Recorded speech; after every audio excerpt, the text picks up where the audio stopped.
Hey everyone, this is Adam from CompleteWorshipDrummer.com, and in this video we're going to talk about how to learn songs faster.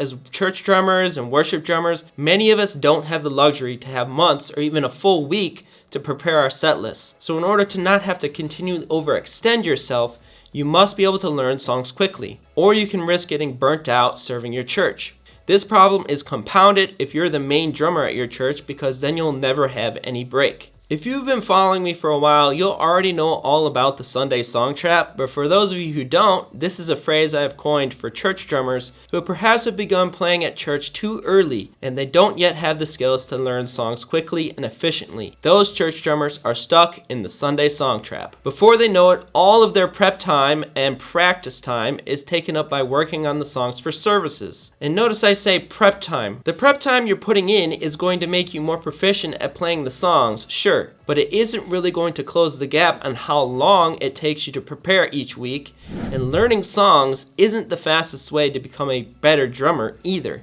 Many of my students were in the Sunday Song Trap when they started working with me, and I've been able to successfully help many of them cut down their prep time to 2 hours or less. So now that you have context on why learning songs quickly is so important, here are my top 5 tips to learning songs faster. My number 1 tip for this is pull from vocabulary you already know how to play. You have to evaluate the amount of time you have to prepare for the songs. If you get the set list on Wednesday, or maybe even Friday, you need to have things ready for Sunday. You may not have time to work on brand new vocabulary. This is especially true if the parts of the songs are presenting you with independence challenges that you haven't worked on yet. Independence is what takes the longest to develop, because you have to create new neural pathways in your brain in order for your limbs to be doing different things at different times. Working on independence takes consistent practice, and it's not advisable to practice 4 hours in one day to try to perfectly land that new fill or new groove inside the hottest worship song, because you'll end up hitting a point of diminishing returns. And chances are you won't land it right on Sunday anyways.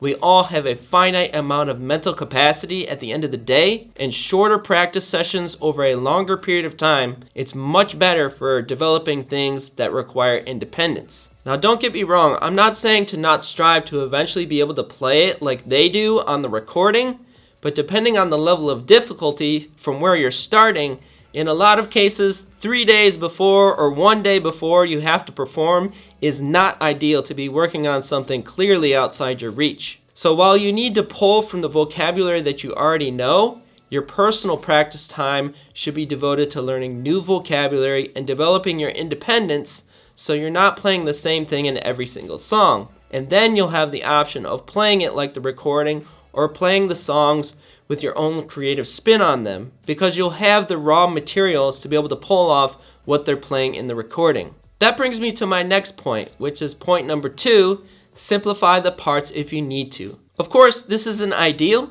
but simplifying parts of the songs goes hand in hand with pulling from vocabulary that you already know how to play. If you stubbornly want to play them exactly like the recording, and the parts are clearly outside your skill level, then at that point you may want to consider that you've misplaced your focus. You can easily risk making playing drums at church more about looking good and trying to maintain this identity or image of being a great musician, rather than being a leader of worship. There's nothing inherently wrong with wanting to be a great musician and playing it like the pros on the recording, but you might want to examine yourself and make sure your primary motivator is not just your ego or pride. A genuine heart of worship and pride just don't mix. Again, there's nothing wrong with the desire to be able to play it like the professionals, and I would encourage a desire to bring excellence as an offering to the Lord, but don't do it at the expense of being able to focus on worship. This is exactly why consistent personal practice is key, because then you'll be building the raw coordination, independence, and technique to be able to play the songs like the recording without so much stress and time devoted to it. So if you're practicing hours upon hours just to prepare for Sunday, you're probably practicing things that are outside your skill level. And so that brings me to my next point, point, which is point number 3. Write notes for yourself. Out of hundreds of worship drummers I have worked with, the biggest time sink for them in learning the songs is listening to the songs over and over and relying on your memory. If you're relying on your memory to learn the songs, then you're going to have to spend many hours, any way you slice it. So in order to save time, I highly suggest writing notes for yourself. This will require to either learn how to read and write musical notation, which is a skill that does take time to learn, or coming up with some kind of shorthand method that works for you. My biggest advice for this is don't make your notes too complicated so your eyes don't have to be glued to your notes the entire service. The added benefit of writing notes for yourself is that it will help you internalize the roadmap of the song. While memorizing isn't the end goal, the simple act of writing out your roadmap will help you internalize where the song is going. And so you may not even end up needing your notes if you write them out. Tip number 4 is learn to count. Counting is a very important skill to have because it will help you keep track of where you are in the song,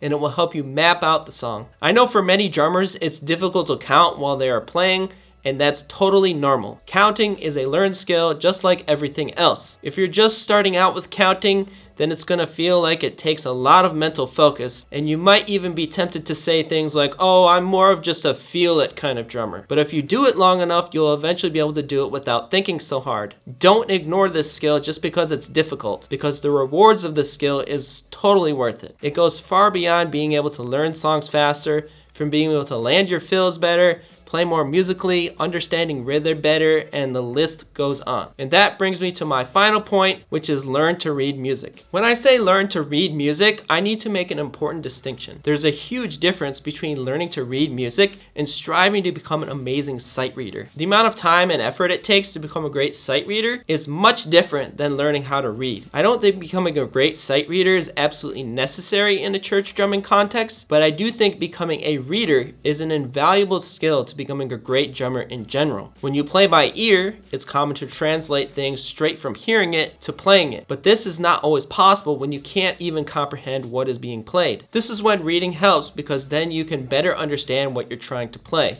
And with better understanding, the less mistakes you'll make, and with less mistakes, the less likely chance you'll learn how to play it wrong and have to unlearn how you've learned it. Another reason it's great to be able to learn to read is because you'll be able to much better communicate musical ideas to others. This also includes your future self when you're writing notes for yourself. So that concludes my top 5 tips to learning songs faster. Number 1, pull from vocabulary you already know how to play. 2, simplify the songs if you have to. 3, write notes for yourself. 4, learn to count. And 5, learn to read.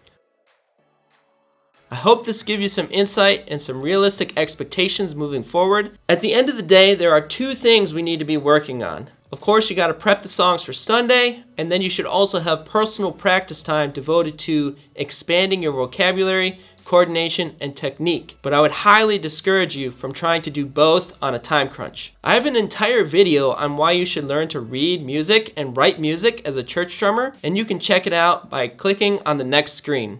I'll see you guys in the next one.